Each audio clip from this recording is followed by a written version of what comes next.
My grandmother's emerald ring was on a stranger's finger in a Charleston auction house, sparkling under glass, while my brother stood beside it in a navy suit and told the room it came from an anonymous estate.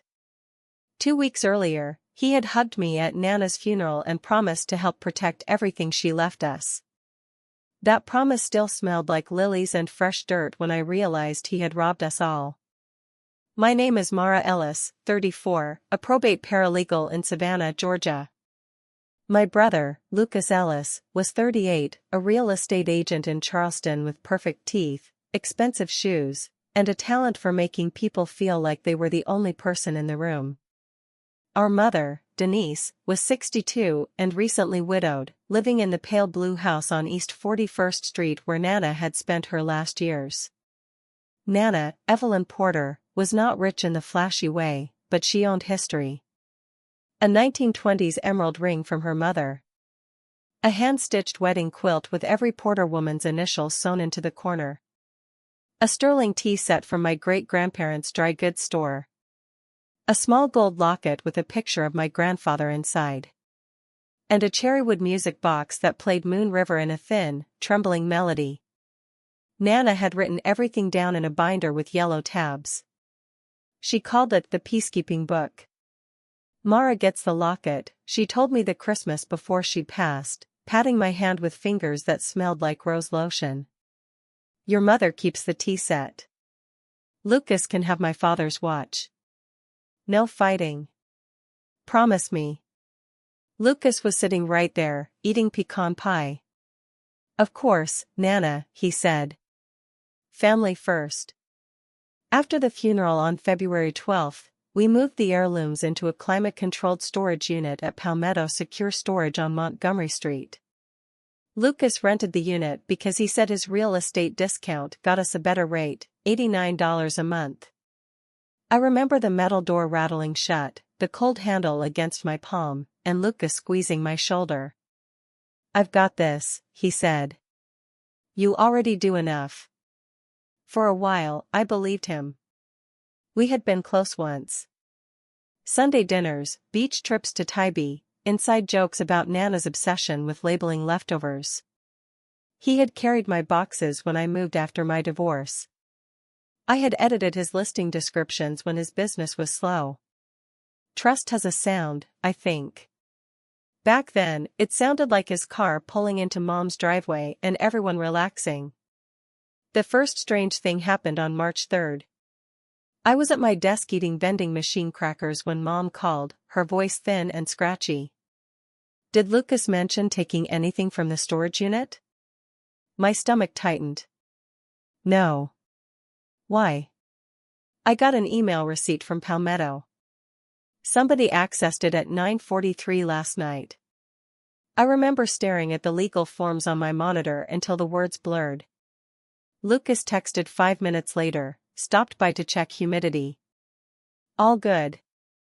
That should have comforted me. Instead, my mouth went dry.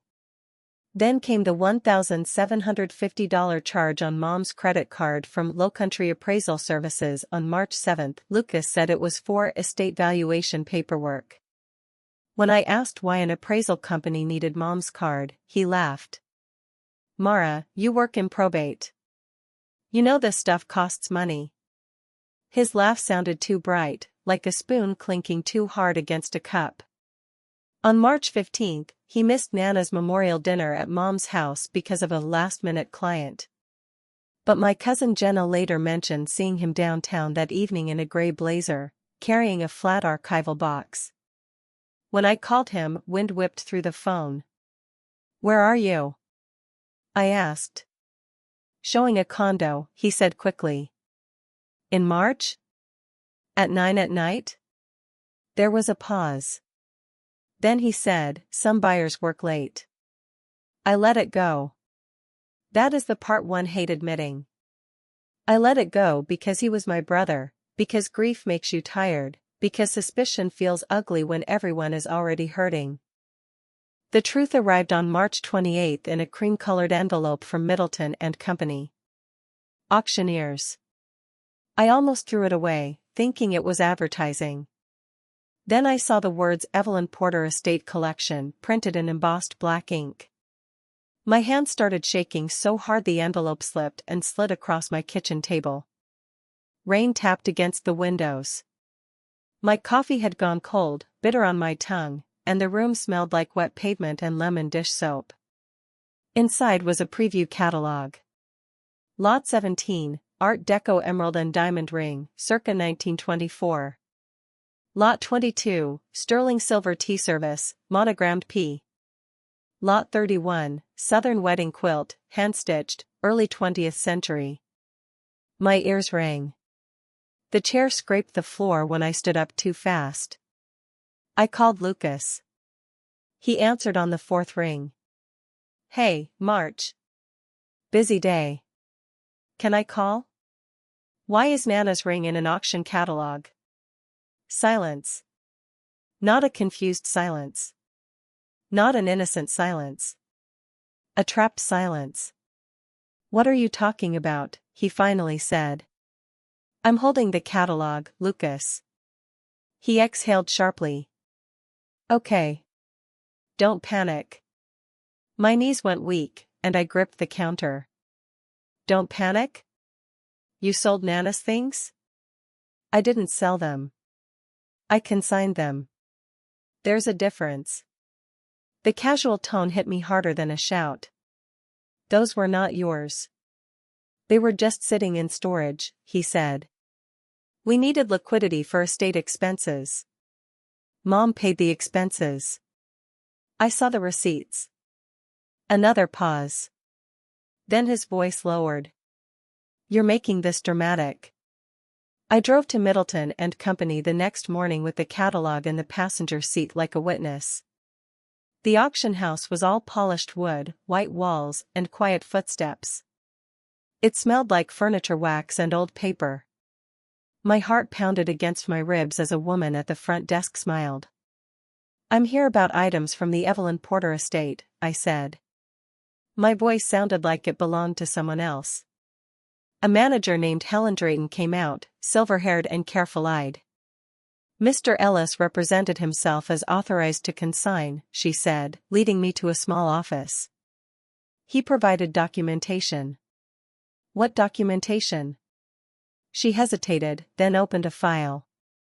There it was, a notarized statement allegedly signed by my mother, authorizing Lucas to sell non-essential personal property. The signature looked like Mom's, but the loop on the D was wrong. I had seen my mother sign 1,000 birthday cards, school forms, medical forms. This was a costume of her handwriting. That's forged, I whispered. Helen's face changed. There's more, she said softly. More. The word landed cold in my stomach. Lucas hadn't just consigned Nana's heirlooms. He had already sold the gold locket and my great-grandfather's watch privately to a dealer in Atlanta for $8,400. The music box had been shipped to a buyer in Nashville. The quilt was scheduled for the live auction that Friday. The emerald ring had an estimated value of $42,000 to $55,000. Then Helen showed me the appraisal request. Lucas had described the collection as abandoned family property inherited solely by Lucas D. Ellis. Solely. My vision tunneled. I could hear the hum of the office lights, the soft shuffle of paper, my own breath coming shallow and fast. Did he receive any money yet? I asked. A $15,000 advance against expected sale proceeds, Helen said. My jaw tightened until it ached. That was twist 1, he had already been paid. Twist 2 came that afternoon when I checked county records. Lucas had put a $15,000 earnest money deposit on Nana's blue house, our mother's house, under a newly formed LLC called Porter Legacy Holdings. He was trying to buy it quietly before the estate settled, using money from the stolen heirlooms as his deposit. I sat in my car outside the courthouse with my hands wrapped around the steering wheel, smelling the hot vinyl and the faint sweetness of the air freshener he had given me for Christmas. I almost laughed because it was so cruelly neat. He stole the family history to buy the family home at a discount. When I told Mom, she folded into the kitchen chair like all the air had left her. "Lucas did that," she whispered. "I'm so sorry." She pressed a dish towel to her mouth. "He kissed me on the cheek yesterday and asked if I needed groceries." That night, I did not sleep. I lay in bed staring at the ceiling fan turning slow circles in the dark. At 3:17 a.m., the house was silent except for the refrigerator clicking on and off. My eyes burned. My shoulders ached. Every time I closed them, I saw Nana's ring under auction lights, labeled like merchandise. For the next week, food tasted like cardboard. I called in sick 2 days from the law firm because I could not look at estate files without my throat tightening. I lost 6 pounds by April 4th. My phone buzzed constantly with Lucas's messages. "Let's talk like adults. You're embarrassing the family. You don't understand business." One message made my hands go cold. Nana would have wanted me to be practical. That was when grief changed shape. At first, I wanted him to admit it. Then I wanted him to apologize. But on April 5th, Jenna sent me a screenshot from Lucas's social media. He was standing on the porch of Nana's blue house, smiling beside a coming soon sign from his real estate firm. Caption: "Honored to preserve family legacy." My fists clenched so hard my nails dug into my palms. The room smelled like burnt toast because I had forgotten breakfast in the toaster. I stared at the photo until the heat rose from my chest to my face. Jenna called and said, "Mara, stop waiting for his conscience to show up. Build a file." That sentence snapped something into place. I knew probate. I knew documents. I knew how liars got comfortable when nobody asked for paper. So I built a file. First, I hired attorney Rachel Kim, a sharp-eyed estate litigator in Savannah who charged $350 an hour and was worth every penny.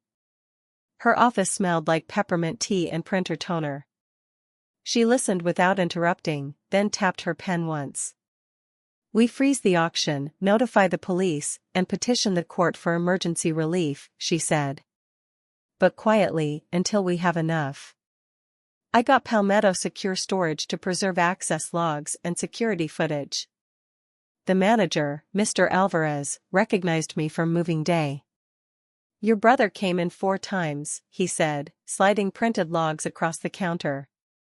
"March 3rd, 7th, 14th, and 20th. Can I see the footage?" He frowned. "With a subpoena, yes." Rachel filed the request within hours.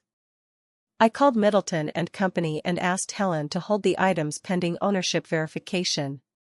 She agreed, but there was one problem: Lucas had scheduled a private preview for 2 high-end collectors before the freeze took effect. So we set a trap.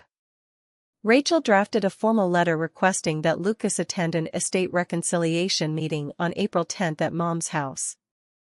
We made it sound boring. Spreadsheets, receipts, signatures. He hated boring details. Meanwhile, Helen helped us quietly identify buyers for the pieces already sold. The Atlanta dealer still had the locket and watch. The Nashville buyer had the music box but had not unpacked it yet. Rachel prepared demand letters. Jenna gathered family photos showing Nana wearing the ring, serving tea from the silver set, holding the quilt across her lap. Then I did the hardest part: I stayed silent. Lucas texted, "Can we stop the drama before Friday?" I answered, "Come to Mom's at 6. Bring all estate paperwork." He replied with a thumbs-up emoji. I stared at that little yellow hand on my screen and felt my stomach turn. On April 10th, the air was thick and warm, the kind of Savannah evening where the windows fog at the edges. Mom's dining room table was set with folders instead of food. The old chandelier hummed faintly overhead. I could smell lemon polish, coffee, and the gardenias outside the window. Lucas arrived at 6:08, wearing a tan blazer and that smooth realtor smile. "Wow," he said, looking at the folders. "Feels like court in here." Rachel sat at the far end of the table, hands folded. That's not a bad comparison. His smile flickered. Mom sat beside me, pale but upright. Jenna was in the corner with her laptop open, pretending to review notes but actually recording audio, which Georgia law allowed because she was part of the conversation. Lucas dropped into a chair. Okay, what is this? A chance to explain, I said. He leaned back. I already told you. I consigned items for estate expenses. Rachel slid the forged authorization across the table. Did Denise Ellis sign this? Lucas glanced at it too quickly. Yes. Mom's voice trembled, but she did not look away. No, I didn't. He turned to her. Mom, you were stressed. You probably forgot. The room went still. Rachel opened another folder. We have credit card records, storage access logs, auction documents, and the LLC filing for Porter Legacy Holdings. Lucas's face drained of color. I watched the confidence peel off him layer by layer. He stood abruptly. I don't have to sit here and be attacked. Sit down, Mom said. Her voice was quiet, but it landed like a door slamming shut. He sat. The execution almost fell apart 2 minutes later when his phone buzzed and he saw a message from someone at Middleton and Company. I saw his eyes dart toward the front door. Need to take this, he said. Rachel's hand moved to her phone. Before you do, you should know Judge Holcomb signed the emergency injunction at 5:42 p.m.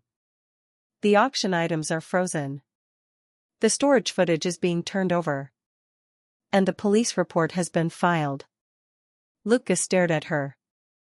You filed a police report? He asked me. You stole from Mom, I said. My voice shook, but I kept going. You stole from Nana. You stole from all of us. His mask finally cracked. I was going to pay it back, he snapped. You people are so sentimental about objects. Mom flinched like the words had weight. Objects? I said, feeling heat burn behind my eyes. That locket had Grandpa's picture in it. The quilt has Nana's stitches in it. The ring was promised to Jenna for her wedding someday. You sold memories and called it liquidity. He looked around the table and found no ally. The real climax came the next morning at Middleton and Company, where Lucas had rushed in demanding they release his property. Rachel, Mom, Jenna, Helen, 2 officers, and I were already there. The auction gallery was bright and silent, rows of chairs facing the display cases. Nana's emerald ring sat under glass, green fire catching the light. Lucas stopped in the doorway. What is this? He said. Helen stepped forward with a folder. Mr. Ellis, Middleton and Company is terminating the consignment agreement due to fraudulent ownership claims. His mouth opened, then closed. One officer asked, Are you Lucas Daniel Ellis? Lucas looked at me. For 1 second, he seemed like the boy who used to pull my wagon down the sidewalk. Then his eyes hardened. Mara, tell them this is a family misunderstanding. I swallowed. My throat felt scraped raw. No, I said. This is theft. The silence that followed was enormous. Even the air conditioning seemed to hush. Rachel handed the officer copies of the forged statement, storage logs, appraisal invoices, wire records, and LLC documents. Lucas's voice dropped to a whisper. You would ruin me over furniture and jewelry? Mom stood, gripping her purse with both hands. You ruined yourself when you decided we were obstacles. That was the moment justice arrived. Not with shouting. Not with chaos. With paper. With signatures. With dates and receipts and the truth laid out so neatly he could not charm his way around it. By noon, the auction was cancelled. By Friday, the local real estate board had opened an ethics investigation. By the end of April, Lucas had been charged with theft by deception, forgery, and financial exploitation related to Mom's authorization. His firm placed him on unpaid leave, then terminated him after the story reached 3 families whose estates he had handled. That was another ugly ripple. 2 former clients came forward with missing items from homes he had listed. His fiancée, Brooke, returned her ring and moved back to Colombia. The Porter Legacy Holdings contract collapsed. His savings went into legal fees and restitution. The court ordered him to repay the $15,000 advance, all recovery costs, and Mom's attorney fees. His real estate license was suspended pending final review. We got almost everything back. The emerald ring returned in a velvet box, cold and heavy in my palm. The tea set came back wrapped in blue cloth. The quilt smelled faintly of cedar when Mom unfolded it and pressed her face to the stitched corner. The locket arrived from Atlanta by insured courier, and when I opened it, Grandpa's tiny black and white smile looked up at me like he had been waiting. Only the music box had a scratch across the lid, thin as a pale scar. I kept it anyway. At the final court hearing in August, Lucas stood in a gray suit that no longer looked expensive. He avoided my eyes. The judge approved restitution, probation terms, and a permanent civil judgment against him. He was also barred from handling estate property for clients. Public record. Permanent. Afterward, outside the courthouse, he approached me. "You got what you wanted," he said. The summer heat pressed against my skin. Traffic hissed on the wet street. I looked at my brother and felt something surprising, not sadness, not fear, not even anger. Just distance. "No," I said. "I got back what you took. What I wanted was a brother I could trust." He had no answer. Mom kept the blue house. Rachel helped us put it into a protected trust so nobody could pressure her again. Jenna created a digital archive of every family heirloom, complete with photos, appraisals, and ownership notes. I left the probate firm 6 months later and opened Porter Legacy Services, helping families inventory estates before grief and greed could blur the lines. My first year, I made $118,000 and hired 2 part-time assistants. Every December, we host dinner at Mom's house. The silver tea set sits polished on the sideboard. The quilt hangs in a shadow box in the hallway. Nana's ring is in a safe until Jenna is ready for it. Sometimes, after everyone leaves, I win the music box. It plays Moon River with a tiny catch in the middle where the scratch damaged the mechanism. I used to hate that catch. Now I love it. It reminds me that betrayal can leave a mark without ruining the song. Lucas thought he could sell our history, buy our silence, and smile his way into a family legacy he had not earned. Instead, he exposed exactly who he was, and the truth cost him everything he tried to steal. As for me, I sleep deeply now. I built a business from the ashes, protected my mother,